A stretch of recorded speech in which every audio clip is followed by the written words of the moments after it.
WhatsApp guys, কেমন আছো তোমরা? অনেকদিন পর আবার আসলাম। সেই শীতে একটা ভিডিও বানায় শেষ দিয়েছিলাম, ওর পরে আর বানাই নাই গরমে শেষ।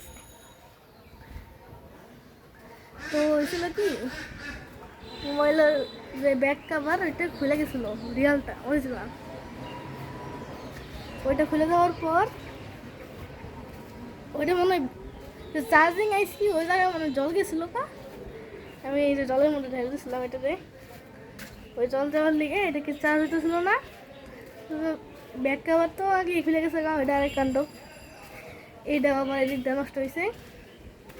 তো ওরকম আসছিল অনেকদিন, প্রায় 1 মাস 1.5 মাস 1 বছরের মতো পইলা আসলো। তো ওরকম থাকতে থাকতে তারপরে অনেক দিন গেল, তো ঠিক করা হয় নাই। আমি পরশু দিন এটা নিয়ে আসছি ঠিক করিয়ে। তো একদিন আমি বিশ্রাম টিশ্রাম নিয়ে তারপরে একটা ভিডিও বানালাম। তো কালকে আরেকটা আসতেছে, ওয়েট ফর ভিডিও।